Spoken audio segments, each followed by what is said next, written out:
poder, com autoridade, Senhor, e que vidas venham ser tocadas, transformadas, libertas, se necessário for, meu Pai, e que o Senhor possa agir agora em todos os corações. Usa a tua filha com poder e graça, em nome de Jesus.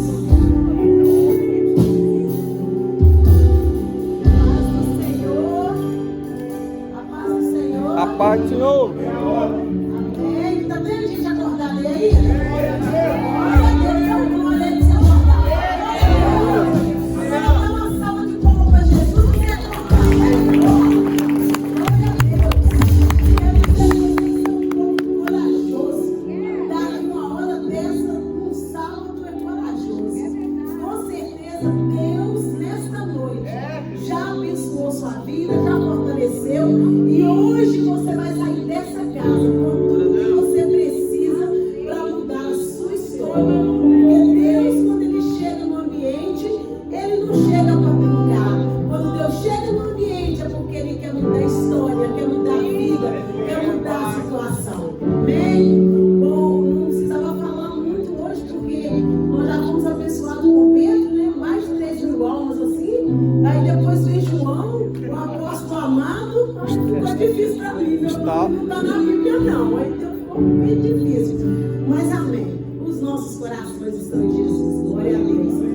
É um prazer grande estarmos aqui e eu gostaria de agradecer muito a Deus. A gratidão faz parte da minha vida, do meu coração. E eu sou muito grata a Deus por cada oportunidade, por todo momento que Deus tem nos dado de falar da palavra dele, do amor dele. Não só na igreja, mas aonde nós estamos, aonde nós passamos.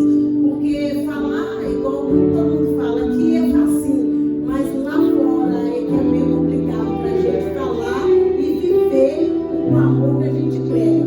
Eu quero agradecer do fundo do meu coração a missionária Danúzia e o pastor Fernando, que estão à frente dessa vigília. Não é fácil estar à frente de uma vigília, não é fácil dirigir uma vigília.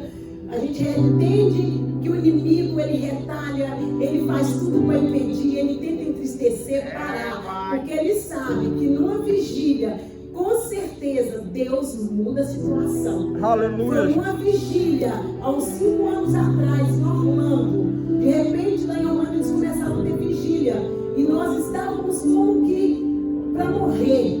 E eu disse para o meu esposo, vamos frequentar a vigília todo mês em Orlando. E nós começamos a ir todo mês na vigília de Orlando. E Deus mudou a nossa história, mudou a história da nossa família no Brasil. E fez um reboliço que ele assim, a gente hoje falando, meu Deus. Então é numa vigília como esta que Deus realmente muda a história. Eu agradeço o pastor Fernando por estar conosco hoje, mas eu agradeço a Deus pela vida deles. Porque o pastor Fernando, missionário da Lúcia, tem sido para a nossa família como Josué. Pode sentar, meus amores, me desculpa. Tem sido para a nossa família como Josué foi com Moisés. Moisés, quando estava cansado, não aguentava mais, Josué levantava a mão dele para que ele conseguisse andar mais um pouco. E nós agradecemos a Deus, porque o pastor Fernando, missionário da Lúcia, tem sido assim nas nossas vidas. Agradecemos também aos nossos pastores presidentes, a liderança desta igreja, que se encontra no Brasil, mas que o coração está aqui conosco, as orações estão conosco. Agradeço o pastor Rodolfo, que é o pastor local hoje desta igreja, e quero dizer para ele que eu sou muito feliz de tê-lo como meu pastor. É um homem que realmente tenta fazer o melhor que ele pode para Deus. É um homem que tenta ter um coração segundo o coração de Deus.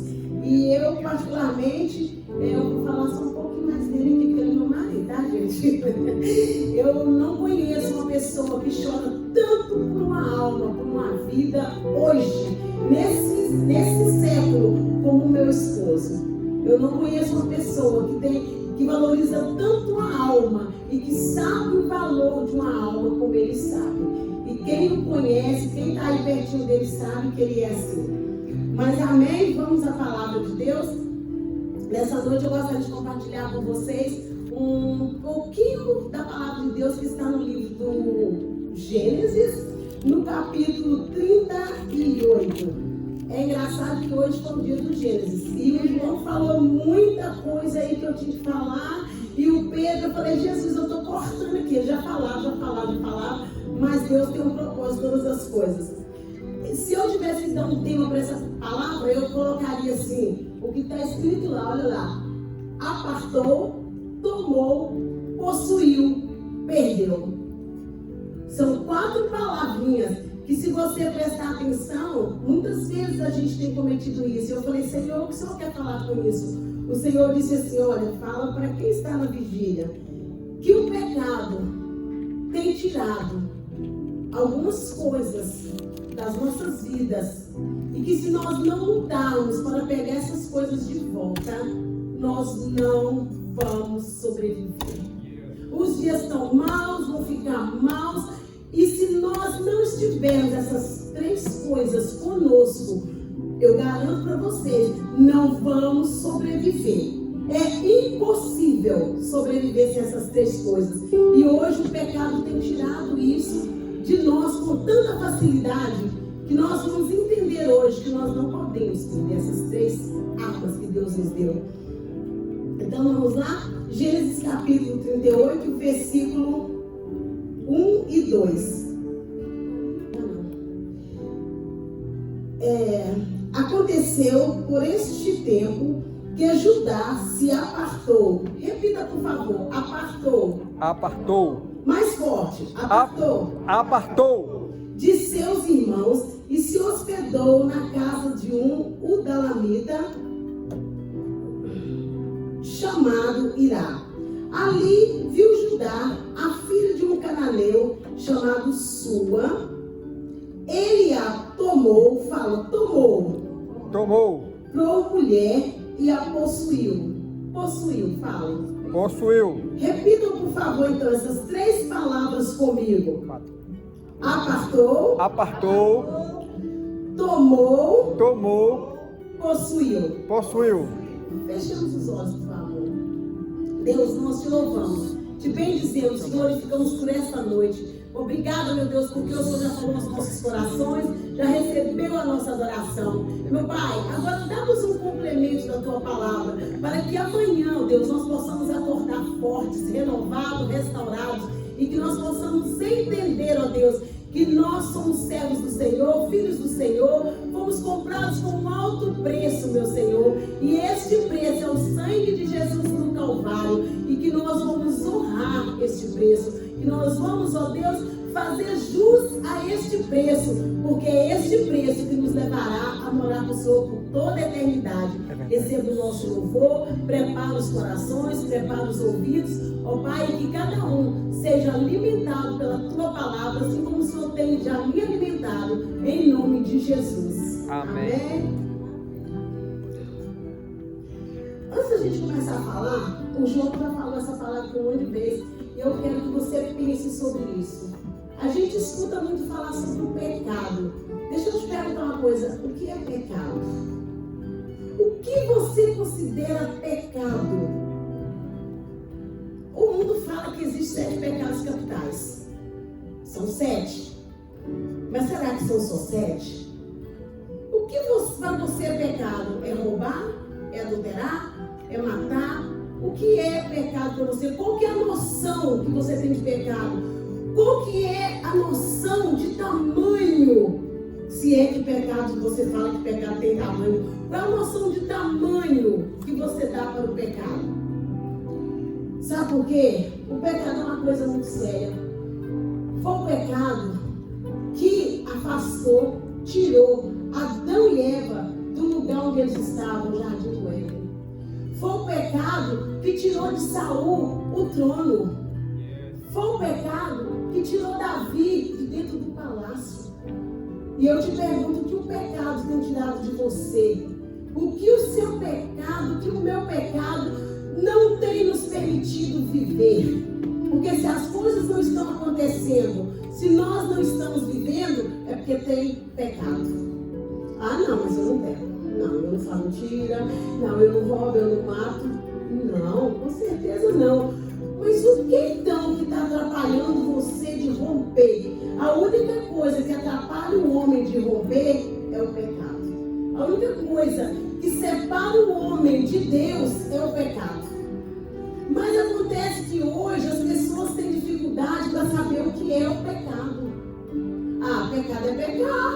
Mas pecado foi culpa de Adão e Eva. Eu não peguei não, foi Adão e Eva que pegou lá e agora a gente está aqui sofrendo consequências. Quando eu chegar no céu, eu pego a Eva. É fácil falar assim, não é? Mas olha, o que é o pecado? O pecado é a desobediência a Deus. Ah, todo mundo sabe isso. O pecado é desobedecer a palavra. Ah, todo mundo sabe isso. O pecado é você ficar longe da comunhão com Deus. Ah, todo mundo sabe isso. Mas por que então que peca? Por que então que erra? Ah, não, porque eu sou fraco. Eu sou fraco, eu fraquejo. Mas a Bíblia fala que nós somos fortes. A Bíblia fala que quando nós pensamos que nós somos fracos, é porque nós somos fortes. Então tem algo que não está fechando, que não vai batendo. Mas vamos voltar ao nosso texto. Eu gostaria de pedir, por favor, a minha água, por gentileza. Obrigada.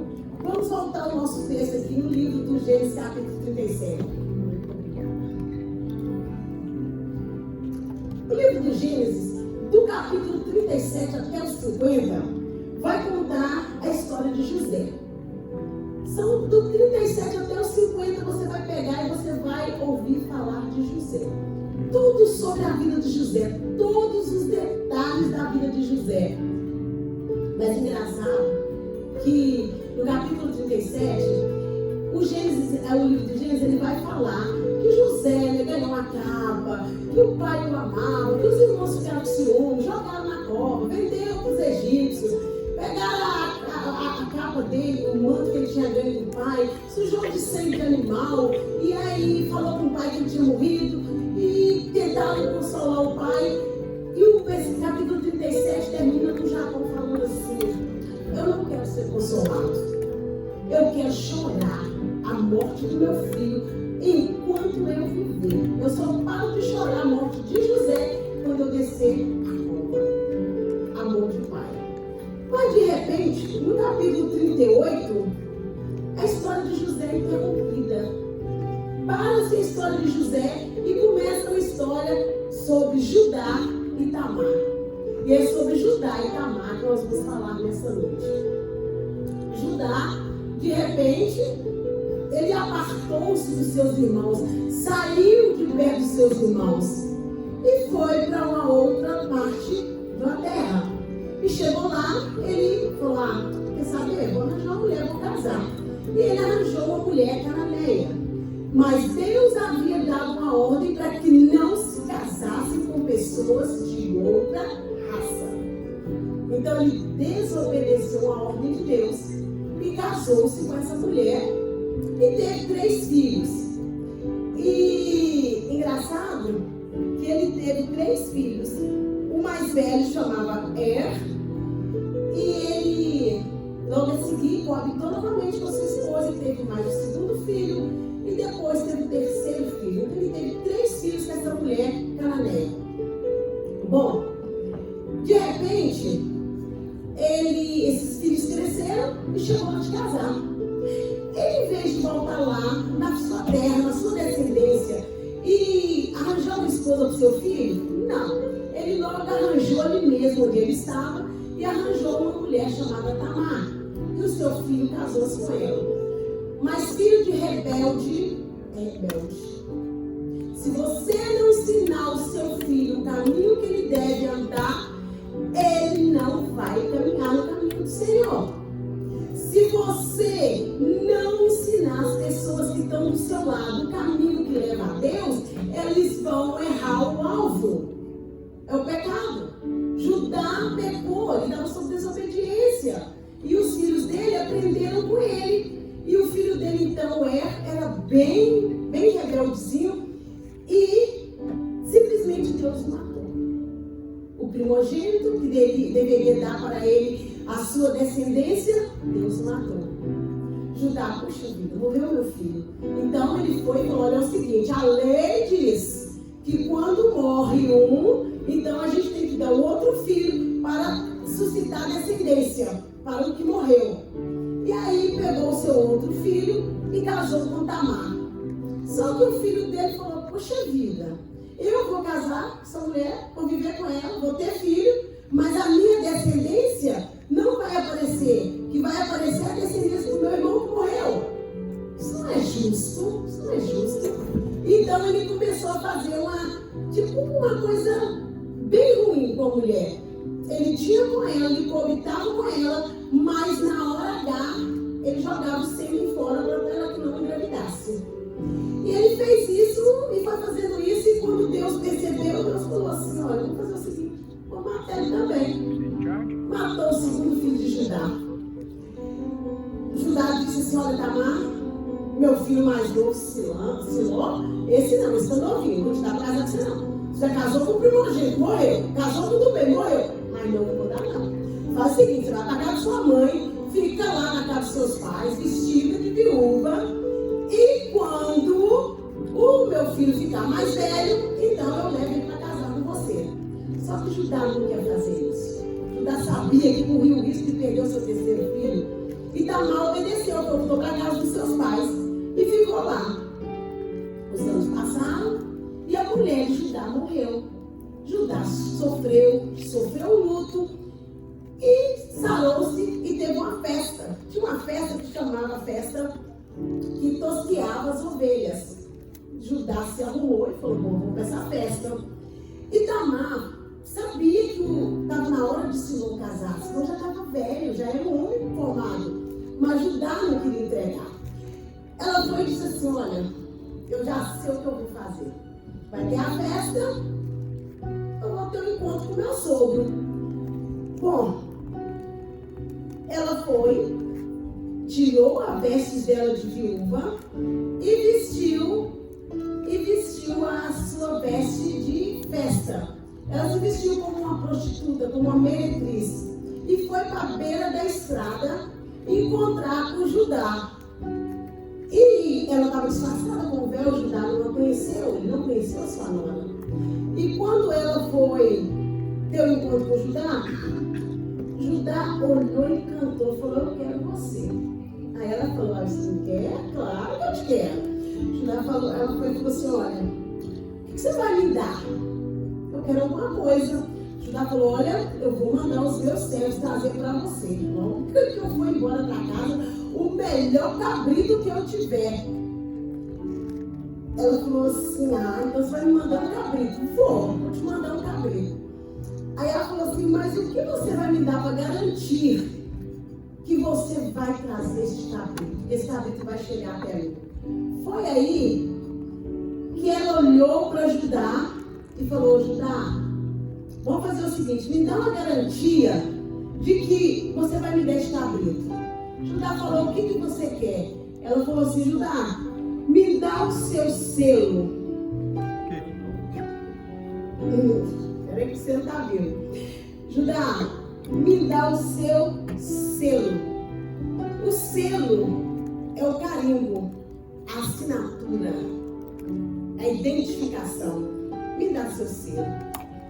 Eu quero também, Judá, seu lenço. Me dá seu lenço, para garantir realmente que você vem. Eu quero seu lenço. Judá, ok?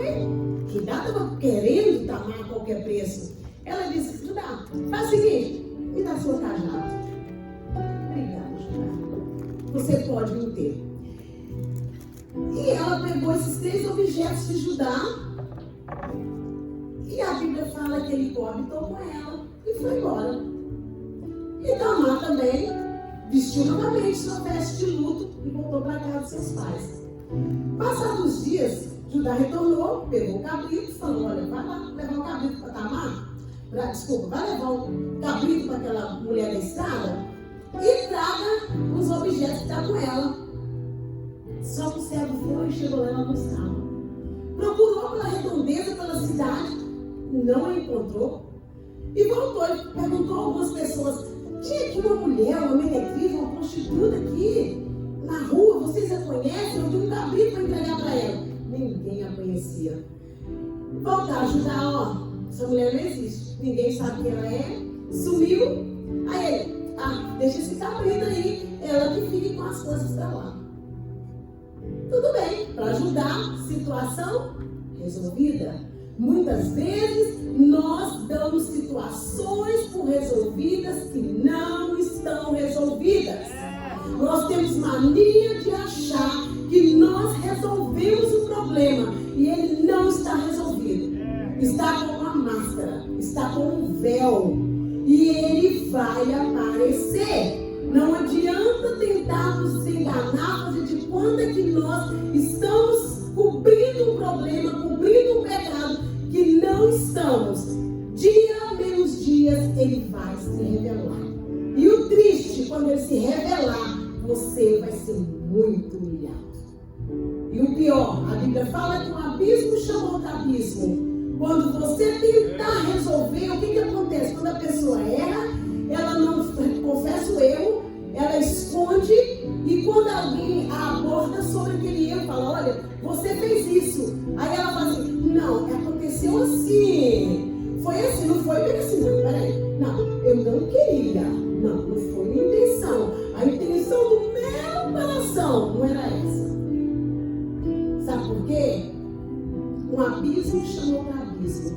Um problema não resolvido, ele vai trazer outro problema.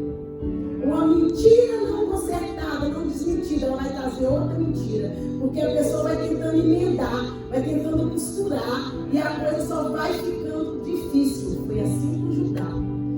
3 meses depois, Judá estava tranquilo, vida boa. Chegaram para ele, Judá, sabe Tamar, sua nora? Sei, está lá na casa dos pais dela. Tá bem. Está grávida, Judá? Peraí, como assim grávida? Grávida. Vai lá, pega Tamar, queima viva, porque é pecado. E a lei diz, se ela engravidasse, ela tem que ser queimada e queimada viva.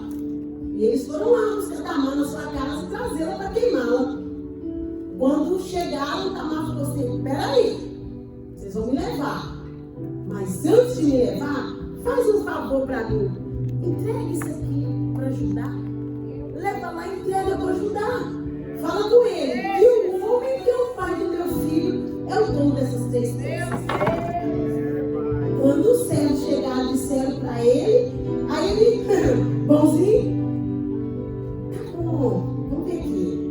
Ele admitiu, ele disse assim, olha, aquela mulher é mais honesta que eu. Aquela mulher é mais sincera que eu. Aquela mulher merece mais respeito que eu. E a história diz que os filhos nasceram, foram gêmeos. E os filhos de Tamar, a Tamar, o nome Tamar, é a única mulher, a primeira mulher que faz parte da genealogia de Jesus. Tamar, por atitude dela, ela faz parte da genealogia de Jesus. Das 5 mulheres, a Tamar, segundo Mateus, é o primeiro nome que ele cita de mulher da genealogia de Jesus. De Judá nasceu, dessa geração que saiu de Judá, foi que nasceu Maria, nasceu José, nasceu Davi, nasceu Jesus. Então, o que eu quero deixar para a gente nessa noite é bem simples. Não entregue o que Deus te confiou. Não abra mão do que Deus te confiou. Quando nós aceitamos Jesus, nós recebemos um selo. Nós recebemos uma marca. Nós temos um dono. Nós não somos qualquer um. Nós temos um dono. Você tem uma marca. Você tem um selo do seu pai, do seu dono. Você não é uma pessoa qualquer. Por isso você não pode viver de uma maneira qualquer. Você não é uma pessoa sem dono. Você tem um pai. Você tem um irmão. E o selo simboliza 2 coisas: segurança e propriedade. Quando você tem o selo, a marca de Jesus, que é feita através do Espírito Santo, você pode ter certeza que você está seguro. Você não está sozinho. Você não está abandonado. E a segunda coisa, você tem alguém que cuida de você. Então nunca perca o seu selo. O selo representa o Espírito Santo de Deus. E você e eu, nós precisamos ser cheios do Espírito Santo de Deus, porque nós somos selados. Nós somos selados. O selo, essa marca que você recebeu quando você aceitou Jesus, quando você se entregou a Cristo, ela é tão importante, que na grande tribulação, Satanás vai imitá-la. Sabia? Na grande tribulação, a Bíblia fala que quem não aceitou Jesus, ficou lá na grande tribulação, ele vai receber uma marca com o número 666 na testa ou na mão. Sabe por quê? Porque o sonho do diabo é tirar a marca que Jesus te deu, é tirar o selo que Jesus te deu e colocar a marca dele, o selo dele, que é a condenação eterna. Nós somos livres, nós somos selados por causa do Espírito Santo de Deus. E o sonho de Satanás é arrancar o seu selo. Não perca o selo da promessa, não perca o Espírito Santo de Deus. E o pecado tira o Espírito Santo de Deus de nós. O pecado afasta o Espírito Santo de Deus de nós. Não, o Espírito Santo de Deus não sai de nós, sai. Leia lá a história de Sansão. O Espírito Santo de Deus saiu de Sansão. Saiu, foi retirado de Sansão. E Sansão foi humilhado, cego, sofreu demais, por causa da desobediência dele também. O Espírito Santo dele. E depois ele fez uma oração e disse: Senhor, me devolve seu Espírito só um pouquinho, para que eu resolva essa situação aqui. E o Espírito Santo se apoderou novamente de Sansão, e ele resolveu aquela situação, matando e morrendo, junto com todo mundo. Então não perca o seu selo. Não dê o seu selo para Tamar. Não dê seu selo para ninguém. Guarde o Espírito Santo com você. Não abra mão do Espírito Santo de Deus na sua vida. E depois tem o lenço. É engraçado que o lenço, se a gente... Deixa eu cortar um bocado aqui. O lenço. Normalmente, a pessoa quando usa o lenço é porque ela está suando muito ou então ela está chorando. Normalmente o lenço é usado por pessoas que estão chorando. E o que é chorar? Chorar, você chora por dois motivos: ou tristeza ou quebrantamento do espírito. Quando Judá, Tamar tomou o lenço de Judá, ela tomou o quebrantamento do espírito. Ela tomou a alegria da salvação que ele tinha, a alegria da presença do Espírito Santo. O lenço, ele é usado para poder as pessoas secarem as lágrimas, para as pessoas se consolarem. E a Bíblia fala que Deus não resiste a um coração contrito. Um coração contrito, um coração quebrantado, Deus não resiste. Não resiste. Por isso o diabo quer tomar o seu lenço. Quando fala assim que ele quer tomar o seu lenço, ele quer tomar a sua intimidade com Deus. Ele quer tomar o seu momento com Deus. Ele quer tomar o seu tempo que você passa com Deus. Ele quer tomar a alegria que você tem de servir a Deus. Então, muito cuidado com o seu lenço. O seu lenço é a sua comunhão com Deus. O seu lenço é o seu momento de intimidade com Deus. Não perca o seu lenço. Não deixe que nenhuma Tamar tome de você o seu lenço. E o terceiro objeto é o cajado. O cajado é um objeto muito interessante. O pastor ele usa o cajado para cercar as ovelhas e para muitas outras atividades. Mas o cajado na Bíblia é muito importante. Simboliza autoridade. O cajado simboliza autoridade só para pastor? Não. Para nós. O cajado é nossa autoridade. Jesus disse assim: olha, toda autoridade me foi dada no céu e na terra. E Jesus disse: e eu vos dou autoridade para pisar serpentes e escorpiões. Então nós temos um cajado, nós temos uma autoridade. O cajado, Moisés usou muito o cajado. Acho que quem mais usou o cajado na Bíblia deve ter sido Moisés. Quando ele foi apresentar para Faraó para poder libertar o povo, ele levou o cajado. Sabe o que Moisés queria dizer a Faraó? Faraó, eu estou aqui, eu tenho autoridade de Deus para estar aqui.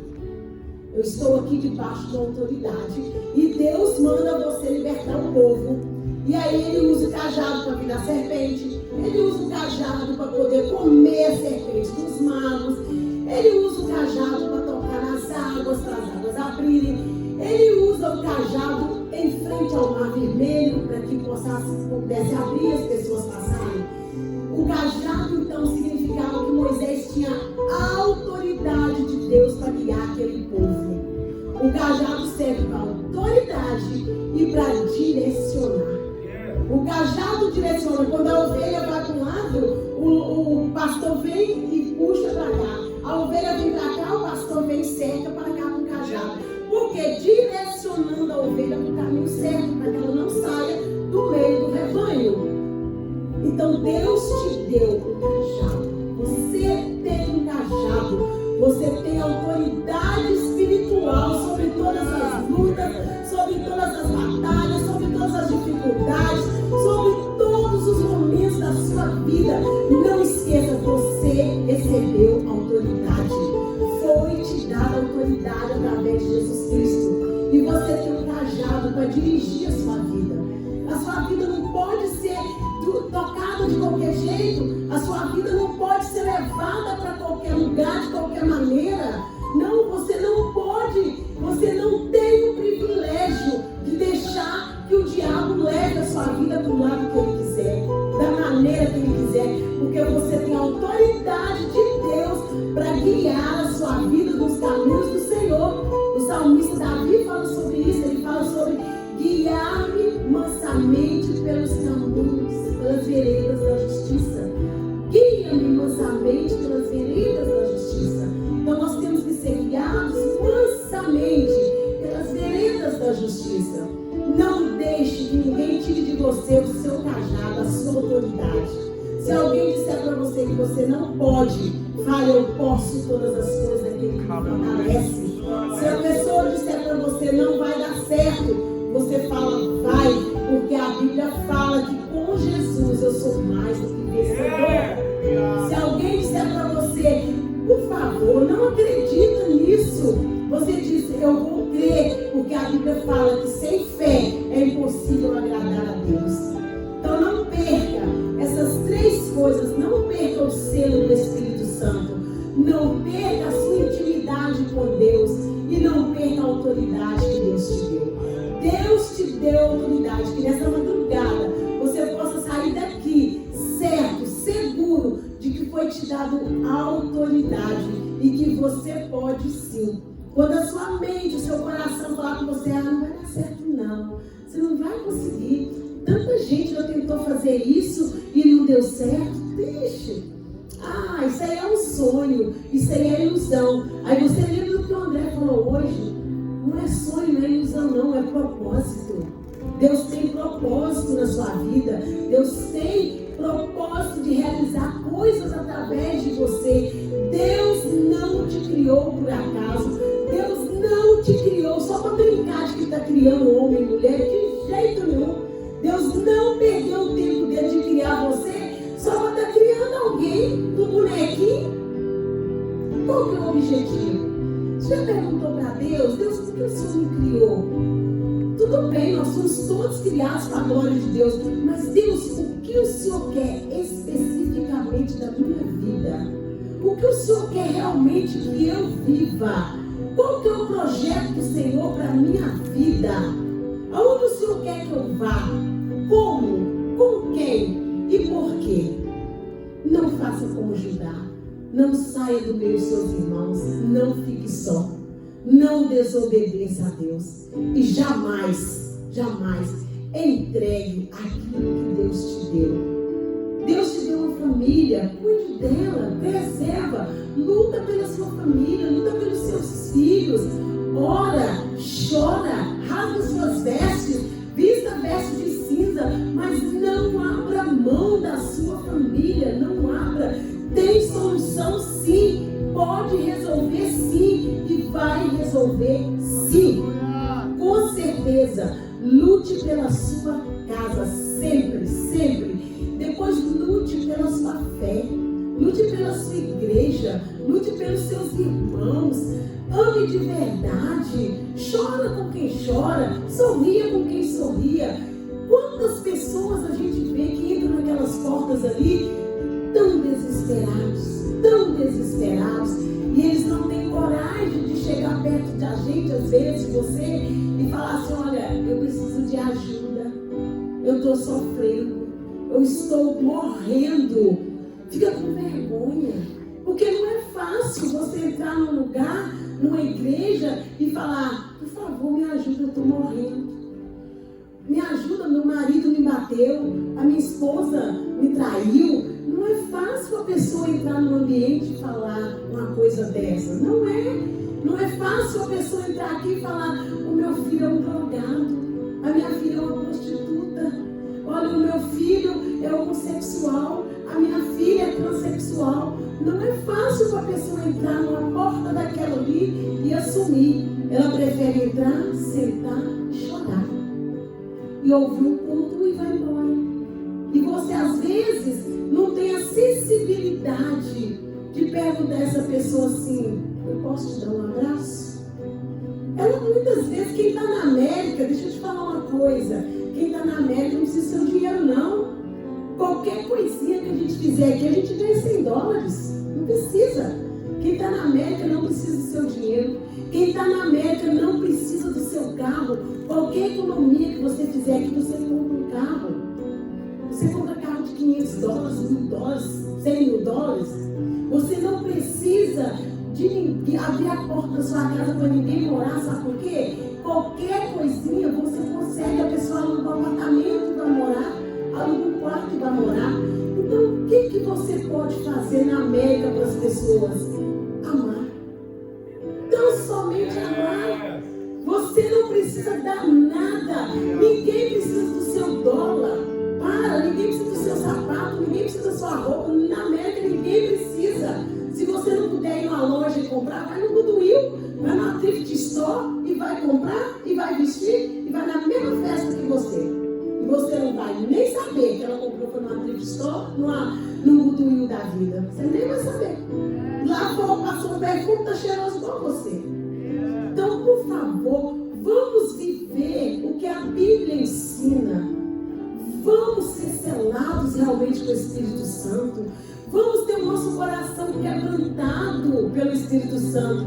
E vamos ter a autoridade de Deus para poder orar e as pessoas serem curadas, para orar e as pessoas serem libertas, para orar e as pessoas serem transformadas, para orar e as pessoas terem a sua vida, a sua história transformada. Porque se a igreja não fizer isso, ela não presta mais nada. Para mais nada você presta. A única coisa que Deus precisa é disso. É usar o que Ele é na sua vida. Amor. E eu deixo uma pergunta para encerrar essa noite. Se Deus é amor na sua vida, por que será que muitas vezes a gente não ama? Será que realmente eu conheço o amor ágape? Aquele amor de Deus mesmo que me transformou, que me impactou? Será que eu o conheço? Se eu o conheço, por que eu não divido? Por que eu não compartilho? Por que eu não demonstro? Vamos pensar nisso. E nunca se esqueça, o pecado, ele não tem cor, não tem cheiro, não tem nome, não tem idade e não tem prazo de validade.